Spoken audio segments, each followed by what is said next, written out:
Okay, Friday, our last class together, we will have two presentations on Renaissance, well, mainly kind of writing and philosophy and literature and so on.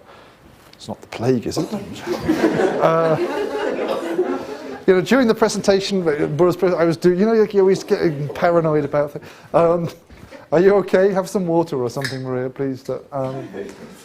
I'll just stand over here. I've even forgotten what I was saying now. What was I saying? What was I talking about? It's probably not very important, was it? Yeah, we're having the two presentations as long as Maria is still with us. And so I will have some general thoughts about the Renaissance now. Many of you have some idea about the Renaissance, either from general knowledge or because you've actually done a paper for me on the subject. So I'll try and remember to ask a few questions and elicit some suggestions and so on as we go along. But I'll just cover some very, very general ground, and please put your hand up if I haven't asked for some contribution for a while, if you want to add anything or something like that. And I will use visual material primarily to try and make a few general and specific points. So this is this list of websites here. So, the Renaissance, as opposed to the Carolingian Renaissance, or the 12th century Renaissance, or the Ottonian Renaissance, but the Renaissance, we associate with initially Italy, the 14th, 15th centuries, and then moving perhaps northwards into other parts of Europe, sometimes called the Northern Renaissance, into 15th and 16th centuries, and many of the things moving over perhaps in Italy as well, into the 16th century as well. So very roughly what I would call the end of the Middle Ages and the beginning of the modern period, straddling 1500 there. And that's why the essay question which I have on the list is the Renaissance, does it mark the culmination, the end of the medieval period, or does it look forward to something different and new? Like all historical concepts, it is a construct. It is an artificial thing which exists in our understanding, and what we think and we understand in a very general way may well not have been what an individual man in Florence in the 15th century actually thought was going on around him, for example. So we have to be aware of the nature. The more we generalize, then in a sense the further we get away from, to some extent, reality. But categorizing things and generalizing is obviously what historians do. Otherwise we're just talking about things floating in a kind of vacuum. So we need things like the Renaissance, not just to periodize things, but as a way of understanding the nature of a time.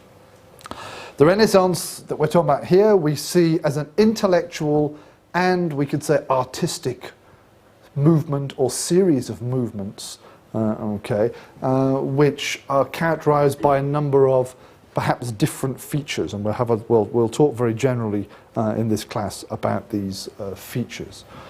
As usual, however, it's often useful, if we want to understand a concept, firstly to look at the word itself, because that at least gives us some idea of what it's supposed to mean, or what it did mean at one time, even if the word has changed.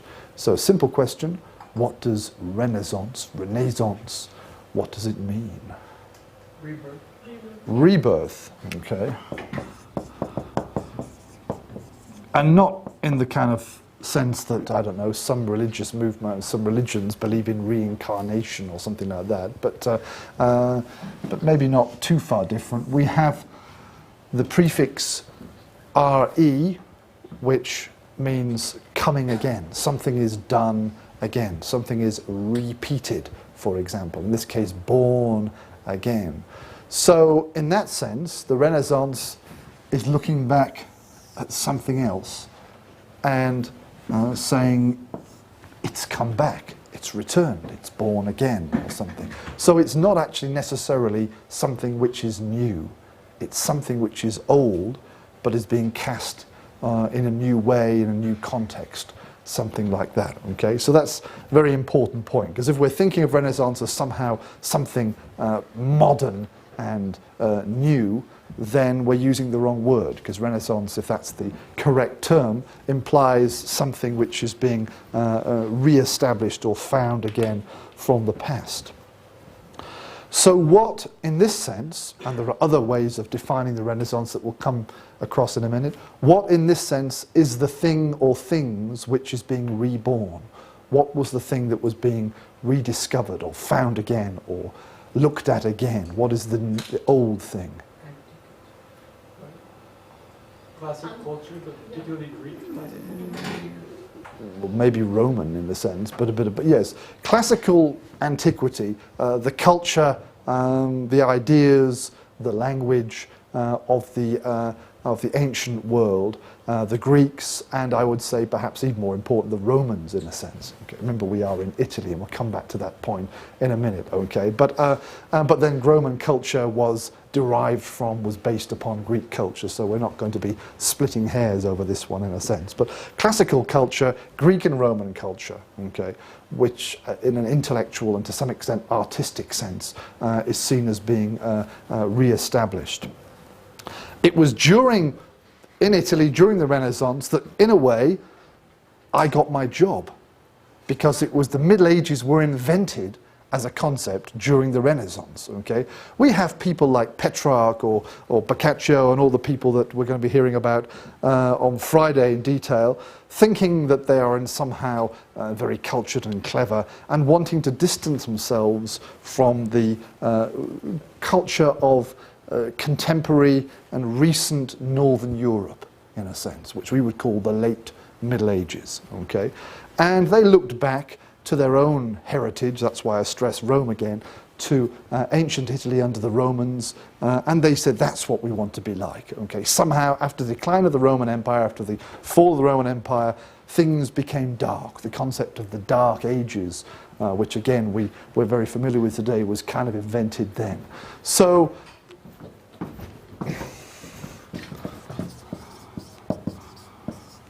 we have us, and we have our great Roman forefathers and ancestors and so on, and then we have the bit in between, the bit in the middle, okay, and that's where the idea of medium aevum, the Middle Age, comes from. Okay, it's the bit in between us and the Romans, in a sense.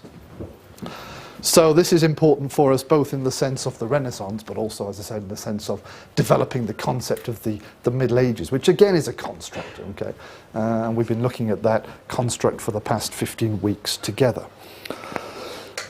This idea was to some extent taken up and reinforced by scholars later on.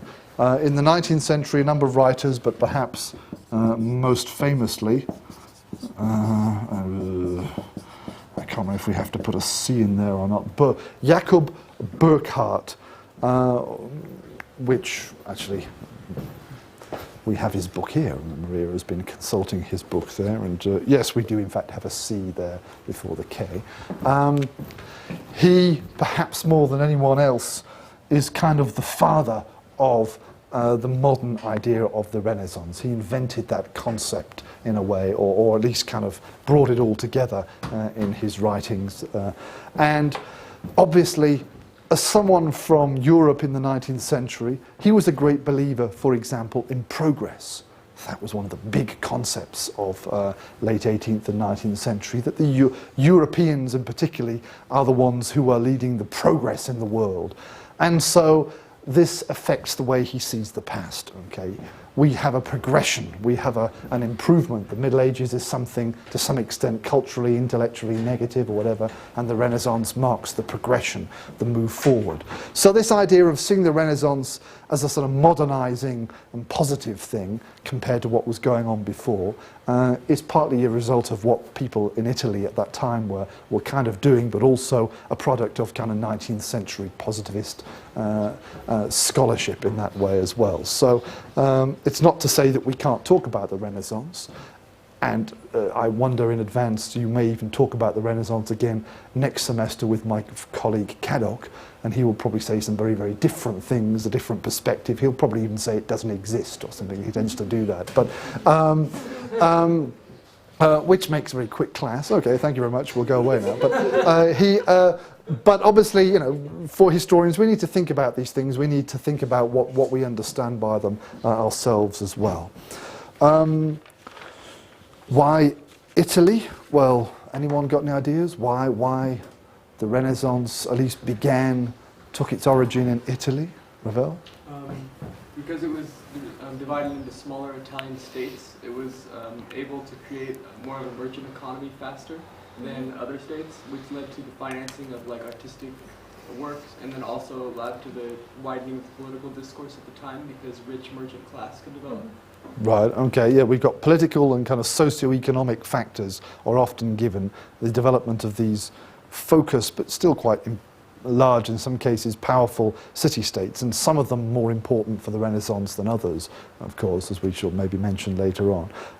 So we have a sort of society with these mercantile oligarchs who've got lots of money and in a sense say, well, what am I going to do with that? How am I going to spend this money conspicuously so people can see that I am somehow a big guy, and patronising the arts, helping artists and so on, but getting some benefit from that was obviously one of the things that they chose to do. And so it's not you as well, it's spreading. Looks good.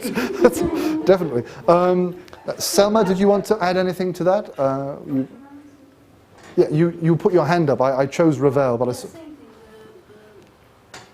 Political cities and state-cities, and also the economic growth of the age. Yes, so yes, socially, economically, politically, it doesn't have to be, but there is a good context for this new way of thinking, if that's what we want to call it, but we have to challenge that word new anyway. Serkan? Turks started after the fall of, well, the conquest of Constantinople. When did Constantinople fall to the Ottomans? Fall to the Ottomans, 1453. Yeah, okay. Italians had been doing Renaissance-y things for over 100 years by that point. Some Greeks had been leaving earlier on. They could see what was going to happen, I suppose, and been bringing all the stuff over. But yeah, we talked about this before, the indirect contribution of the Turks. It's all the Turks' fault. If they hadn't conquered Constantinople, then there would not have been a Renaissance and so on. Obviously, again, something for us to debate. The arrival of Greeks at various points from the East, bringing with them classical authors, and in the original, some of them, the texts which the people in the West hadn't had, played one part, a contribution to it all. But many other factors putting together, in a sense, are important.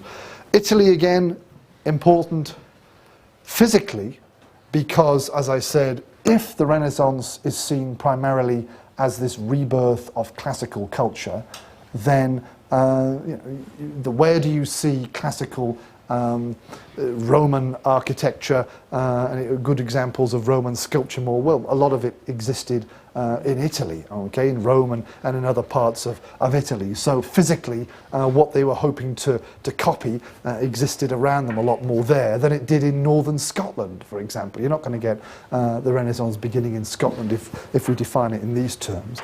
And again, going back to these people that Selma and Ravel were mentioning, these wealthy mercantile groups that were dominating the city-states, okay, they came to see themselves not just physically as successors of the Romans in Italy, but kind of emotionally. They connected themselves with the great Roman republics, the Roman Republic and elsewhere. And so they began to see themselves as kind of patricians and successors of Rome and so on. And so again, the focus of the Renaissance from politics to culture connected there to Rome in a way. So we have a number of possible reasons on a whole host of levels. Let me skip over that. We must be careful, however, as I said before, Renaissance spreading. We do find important developments in Northern Europe, to some extent not just copying what was going on in Italy, but having their own contribution as well. So in the broader sense, the Renaissance, we can talk about the Italian Renaissance or the broader Renaissance, what people were doing in France or Holland or the Netherlands or England was kind of similar but also a bit different. So we can't just say it's all because of the Italians. There was a general thing that was going on. Now, I'll say a few things now which will kind of vaguely anticipate a little bit of what we're going to hear on Friday, but I'll try and keep away from those in some ways. And make a point which I think I may have made at the start of the semester. I can't remember. We have to look at the video to see. But very often, when people in Italy during the 14th or 15th centuries tried to do this and reach back to the Romans, very often what they ended up doing was kind of doing that. Okay, so they missed out what had been going on for the past couple of hundred years in Europe, Northern Europe, and they ended up copying things or taking things which existed in the 11th or 12th centuries. Okay, that became their models. My favorite example of that is from paleography. So let us have a look here. All right, here is a very typical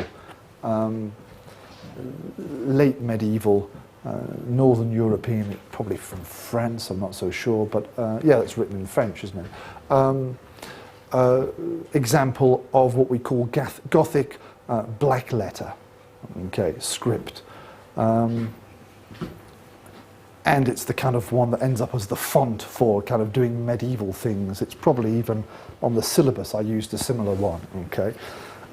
And it's described as Gothic. As a kind of script. That's quite an important phrase. We'll come across that again. And this was exactly the kind of thing which men in Italy during the 14th and especially in the 15th century were trying to avoid. They didn't like this. Okay, this was for them the Middle Ages, the middle bit that they kind of didn't like. So these individuals, we're going to roll with this today, came up with an alternative script, digging around in manuscripts, which we call humanistic script. Okay, various kinds. This is their book hand, their formal hand. Okay, and it's the ancestor of our handwriting in English and Turkish today. And, Times New Roman, whatever, is based upon this. And humanism, obviously, we'll talk about humanism more on Friday, I think. So I won't say much about that today. But humanism, humanistic script. It means Renaissance handwriting. Okay.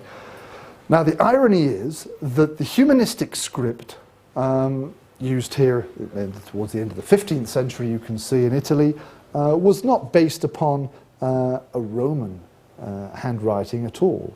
It was based upon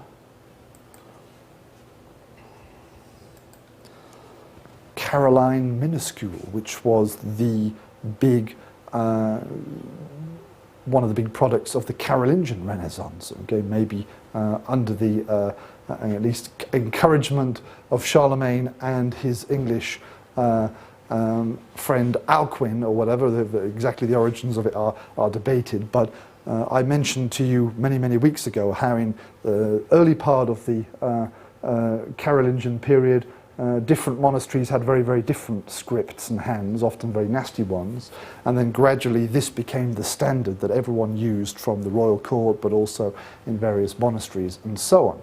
And a lot of classical, relatively anyway, a lot of classical writings were preserved by the Carolingians in versions of this, carrying on. So we're talking about 8th, 9th, 10th centuries and so on, okay? So that's a definite case of the humanistic script being an earlier medieval form of handwriting.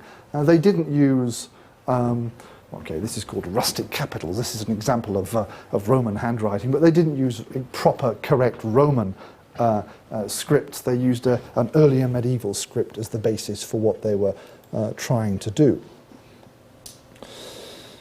Okay, let's look at architecture now and look at all right.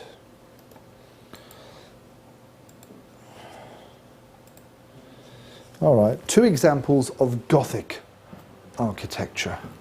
This one, not a great one. The outside here, I'm concerned about big churches, cathedrals, and so on. Okay, the Gothic church is very famous for their tall spires reaching up to God, obviously, and so on. And the interior of them, I don't know if that's very clear to you, you have what we call pointed arches and window frames, so coming like that, for example, and similar pattern, what we call vaulted roofs there, with this kind of pattern. Okay, and that was the typical system of designing big churches in the later Middle Ages in Northern Europe. And again, we call that Gothic architecture, a bit like we call that handwriting Gothic.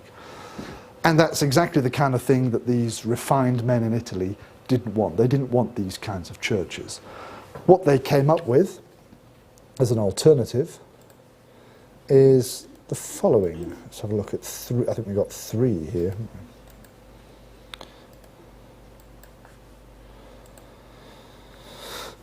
This is all, these are all connected in one way or another with the architect and artist Brunelleschi. And I think all the examples I'm going to show are actually in Florence. This cathedral was started earlier, before his time, but he was involved particularly, I think, in designing and building this dome. We see in Italy in the Renaissance many more churches often having domes rather than spires, and often churches are even designed in this big round shape, a bit like ancient Greek churches and what are now mosques in Turkey and so on. So a different appearance there than the Gothic ones. This is the Hospital of the Innocents in Florence, and I give this as, again, connected to the same guy, but here we don't see the pointed arches, we see round arches, which you might think, what's the big deal of that? But it's quite important. And I think we'll see the same in this interior of a church. Okay, and again, we see flat roofs rather than vaulted, and we see the arches, quite popular. This, again, is kind of an example of that. And the patterns here are from, again, 11th, 12th century European architectural trends called Romanesque, which seem to be kind of like the Romans, and they are using and rediscovering Greek and Roman architectural patterns, but in terms of designing churches, okay, these examples were quite important. So I think this could arguably at least partly be another example of a kind of earlier medieval as opposed to the Gothic. It's the Gothic that they are reacting to, that they're trying to avoid. Okay, so that for me is all the stuff to do with Rome and so on. Okay, rebirth, and I would say, well, sort of, okay, because there's a lot more going on, as we can see. Let's look at a few different things now. In art, here is a late medieval painting, quite a nice painting compared to a miniature, I think we should call it, from the middle of the 15th century. And when you look at that, what do you think? And what, it's quite colourful and so on, but what do you notice as a modern connoisseur of art? What things do you notice in this picture? And this is a relatively late example. Sorry? Isn't there a crane in the back? Some kind of device for lifting or they're obviously building that church or whatever it is, I suppose. I'm not sure what the painting is, I didn't look, but... the perspective is really awkward, because the building is about the size of the man. Well, yeah, I mean, you've got these little guys at the top here, because they're meant to be far and high up. You've got this guy who seems a lot taller than him, and these men here, and these little ones over here. The building in relation to the people, it's all a bit odd. The perspective, from our perspective, is completely wrong in a sense. Okay, if it was the sort of child's art class or something in high school, you'd say, well, your perspective isn't very good, is it? Just drawing the people small doesn't make it, doesn't give it the right perspective. But he's trying to achieve something. And this is quite a late example as well, so it's quite, I mean, there is an attempt with perspective here and the distance and so on. If we saw an earlier painting or an illustration in a Bible or something in the early Middle Ages, we'd have even more problems with that. And you see the art in the Middle Ages was often called kind of very flat and lacking in kind of proper perspective. And so it's not really very realistic, it's not very really connected to what the real world is like. Okay. What Renaissance artists did was what? They worked more realistically, like they studied human bodies and they painted realistic paints. Yes, they tried to be more realistic, they tried to be more naturalistic as well. That's another word. We'll come across some examples of these. And the perspective is one big issue in this, okay, to represent what you see more effectively and so on. But then the detail of things is also important. So if we close this one, and okay, here we have, so open it here now, quite an early example, and so we're kind of moving on a little bit. But this is Giotto di Bondone, who was from the very early, I think, 14th century Italian artist. He's beginning, but in a very, still for me, kind of medieval way. Apparently he begins to try and represent things, and his art, this is only one example, is seen in that way. But more importantly, when we go to the later art, and here's perhaps one of the most famous examples. We're not showing Da Vinci or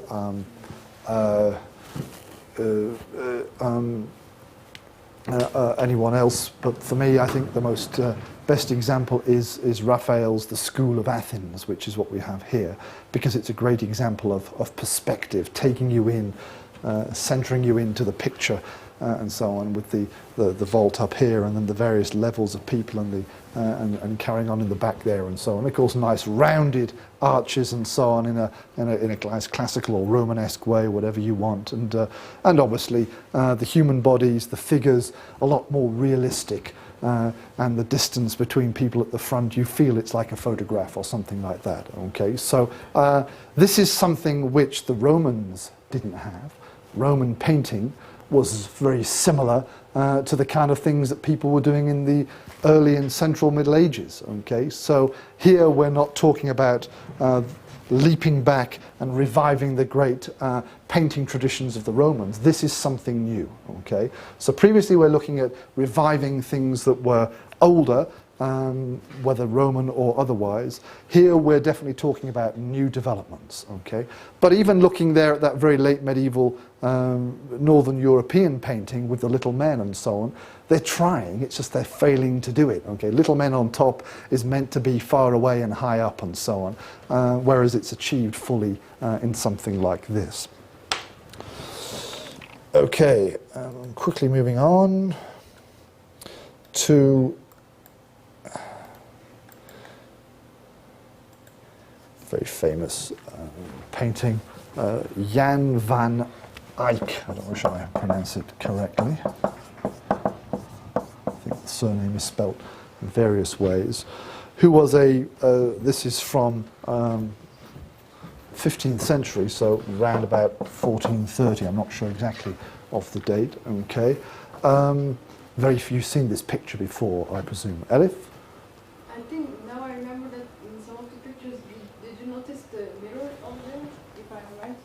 Or, yeah. Yeah, we'll come to that in a minute, okay? This is an example of art in the Northern Europe, fairly early, he was working in the beginning of the 15th century. It's not quite as it's not quite like Raphael or Michelangelo, I mean, in terms of its kind of representation of the human form. Here in particular, we see what? What are these northern artists, in the Netherlands especially, what are they trying to achieve? What's he doing here? Okay. Realism in kind of detail is how it's often said. So this painting, often we focus in on parts of it. I mean, I know the folds in her dress and so on and things like that. If I remember correctly, this guy actually was an Italian merchant or something. So there's a connection there, ironically enough. He chose to do a painting of an Italian guy living somewhere in Holland or whatever it was. But as Elif said, it's famous for the little reflection in the mirror at the back, where you see the back of the characters, and probably it's the artist or someone over there and so on. So again, this realism isn't always in the kind of perspective, but it's in the little details, trying to pick up really what things were like in a way as well. But this is an example from Northern Europe rather than Italy, but there's an Italian connection, as we said. And lastly, sculpture. Now, a little bit different here. Let's just look at these two images. This is from a 13th century medieval church somewhere, I don't know exactly where, okay. Some religious figures, or whoever they might be, carved into the side of what was probably a Gothic-y kind of a church or something. And this is sculpture by Donatello of a kind of a successful oligarch come dictator in Padua, I think, and I've forgotten his name now, but who wanted to have himself represented, in a sense, like a great Roman general or something like that. Now, any comments? Anything worth saying here? In this case, of course, I mean, Romans, Greeks, and especially the Romans, were very good at sculpture. Very fine examples of those that do survive, often with the heads missing and things like that. You want to make any comparisons between the medievally one from the 13th century and Donatello about 200 years later? I mean, the people who commissioned the different works of art are pretty significant. Like, you have the church buying this one, and then the Roman patron buying the other. I mean, that's pretty significant. Right. Okay. This is a secular commission, and again, these are as we said, the rich merchant class who are patronising the arts in many cases. The church isn't out of the picture completely in the Renaissance by any means. I mean, the greatest examples of painting are in the Vatican. The School of Athens is in the Vatican, of course, and later on with Michelangelo and so on. So the church continued to be a very important patron of the arts during the Renaissance period. So, but the picture has broadened, perhaps you might say, in a way here, in that sense. Compared to the painting, I mean, this isn't so bad, is it really? I mean, it's a fairly nice kind of thing. Is it different? How is it different? Any differences? This is not from Renaissance. This is from 13th century Northern Europe somewhere, from a Gothic church somewhere in Northern Europe.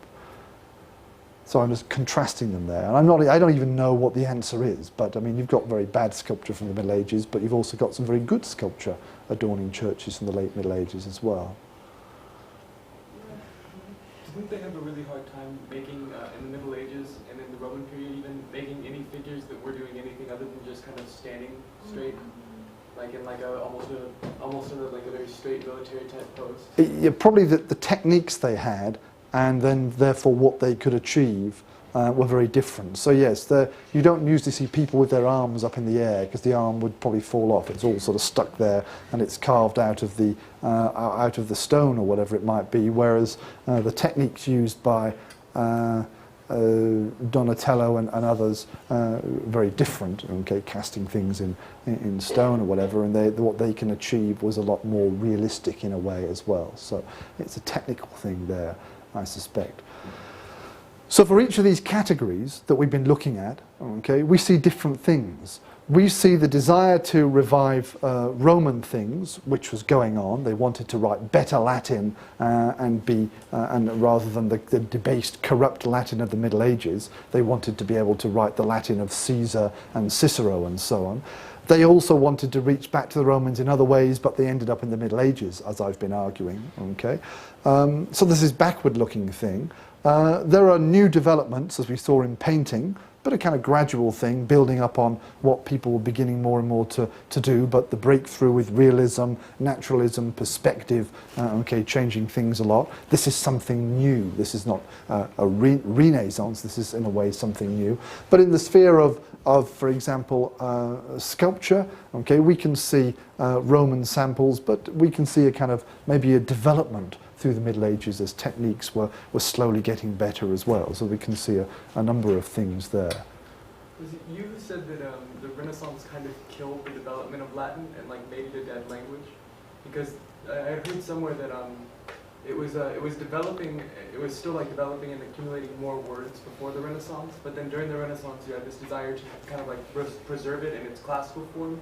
And then you had like the usage of vernacular languages increasing. Okay, well that's, yeah, something we're going to be talking about on Friday a little bit more, so I've kept away from that. But yes, somewhat ironically enough, whereas on the one hand, Renaissance scholars in Italy wanted to revive Latin and have correct, good Latin in a classical sense.